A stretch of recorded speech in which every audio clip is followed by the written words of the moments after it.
Mesdames et messieurs, on se retrouve aujourd'hui pour parler de l'épisode 4 de Promised Neverland saison 2. Et oui, cet opening, déjà, en soi, là, ça y est, je suis vraiment à fond à chaque fois que j'entends l'opening, mais ça concerne pas vraiment l'épisode. Et bon, bien sûr, on va parler de Mama de Isabella parce qu'elle marque son grand retour lors de cet épisode et c'est super intéressant. Et en tout cas, apparemment, l'intrigue s'éloigne du manga. Franchement, je ne sais pas pour vous, je sais pas si vous avez lu, n'hésitez pas à me dire en commentaire si vous trouvez que c'est bien ou pas, mais moi, en tout cas, j'ai kiffé. L'animation est toujours aussi propre et surtout, l'ambiance marche du tonnerre. Et c'est vraiment ça que j'apprécie dans Promised Neverland. Et oui, parce que l'épisode de la semaine dernière, j'ai pas pu faire la review parce que j'avais pas assez de temps, mais bref, Senju nous disait que oui, il mangeait quand même les humains, juste si c'était pas du bétail et donc s'il vivait dans la nature et il voulait qu'ils se reproduisent.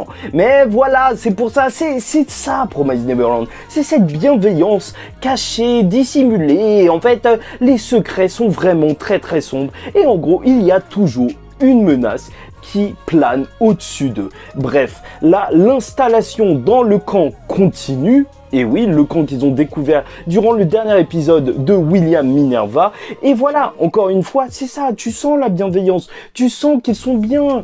Et tout le montage est sublime. Je trouve franchement que le passage, même si c'est un passage assez court, où tu les vois dans leur vie de tous les jours, tous ensemble, en train de découvrir un petit peu le campement, en train de s'établir et de devenir vraiment propriétaires de cet endroit. Tu vois, c'est leur maison. Au bout d'un moment, ils le disent dans l'épisode.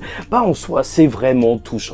En plus de ça, t'as la petite scène où ils partent chasser avec Dominique et Thomas et à chaque fois les OST marchent vraiment bien pour te mettre dans l'ambiance. Ils vont manger du poisson et tout. Franchement, on dirait un animé de survie et je trouve qu'à ce niveau-là, ça marche super bien. Franchement, tu m'aurais vendu une saison même tout entière où ils étaient comme ça en train de vivre et essayer de se développer. Bah, j'aurais kiffé. Je sais pas, c'est l'effet Promised Neverland. Je sais pas pour vous, n'hésitez pas à me le dire en commentaire. Je pense que ça tient surtout au fait qu'ils soient tous attachants. Bon, bref, ils sont adorables, oui, ça c'est sûr, mais voilà, cette ombre qui plane au-dessus d'eux, bon, on le voit durant cet épisode, boum, explosion, alors que tout se passait bien. Parce que oui, cet épisode commence avec l'appel avec Minerva, voilà, on apprend que William Minerva n'est pas à l'intérieur de ça et que c'est un appel qui était enregistré, donc là, on peut se demander s'il est encore en vie, déjà. Franchement, ça, ce serait un des plus gros trucs. Mais voilà, son vrai nom c'est James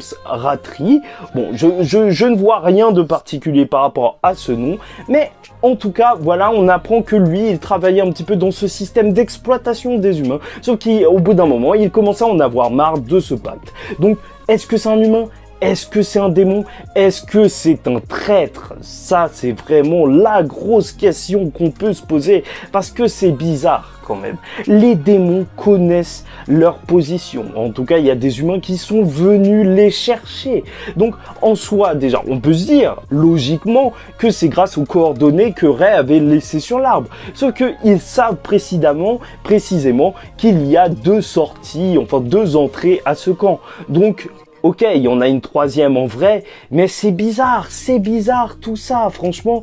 Peut-être qu'il est même torturé, William Minerva, à ce moment-là, pour donner des informations. Mais est-ce qu'il y a une histoire comme ça, comme quoi ce serait un traître? Franchement, ce serait vraiment dur. Après, même, hormis le message de Ray et peut-être le traître, bah, ils ont peut-être juste suivi des traces ou peut-être qu'ils ont réussi à capter le signal radio. Il y a plein de possibilités. Mais bon, on resterait sur ça. Le plan de notre équipe était de bien s'installer, consolider cette construction, puis ensuite aller chercher les autres à Gracefield. Parce que oui, je sais que on pourrait penser que c'est complètement débile, que voilà, ils vont se faire tuer, c'est idiot de faire ça, sauf que c'est leur famille, et c'est ça qui a été montré dans la saison 1, c'est qu'ils ont grandi avec toutes les autres personnes de l'orphelinat, et c'est pour ça que en laisser même juste un seul doit être super dur pour eux, et c'est pour ça que je les comprends, ils sont frères et sœurs. Au bout d'un moment, tu as vu les scènes dans cet épisode, où ils prenaient le bain ensemble et tout. Non, ça y est, ils sont proches, proches, ils peuvent pas se quitter comme ça. Bien sûr, le but c'est de rejoindre leur futur monde. Et en plus, voilà, c'est ça le message d'espoir de cet épisode, c'est le futur. Même le message que Minerva leur laisse les coordonnées, il faut entrer futur. Voilà, le futur, est-ce qu'il sera brillant ou sombre? Ça, on le verra. En tout cas, tous leurs plans tombent à l'eau. Et c'est dommage parce qu'ils ont vraiment besoin d'un campement. Parce que même s'ils récupèrent les autres, tu vois vraiment durant cet épisode que c'est une vraie problématique, la survie. Ils peuvent pas survivre à 45 alors qu'ils ont 2 tomates. Non, non, non, ils peuvent pas faire ça. Et donc l'explosion va amener ces gens, heureusement, ils vont réussir à se débattre, oui, ça c'est sûr, mais il va y avoir un monstre qui va leur mâcher le travail, littéralement, puisqu'il va manger ces agresseurs qui sont venus les chercher et qui n'ont aucune compatie pour eux, hein. Là, c'est sûr, pour eux, c'est du bétail, même si Emma a essayé de leur parler. Mais ce qui est excellent, c'est que on sait qu'ils ne se sont pas laissés faire, et qui d'autre le sait? C'est Isabella, parce qu'on la revoit durant cet épisode. Oui, avec Mère Grand. Mère Grand, franchement, elle est flippante. J'ai jamais eu aussi peur d'une grand-mère. Elle est accompagnée de ces 2 démons et elle dit à Isabella qu'elle rejoindra dès le début très bientôt les enfants.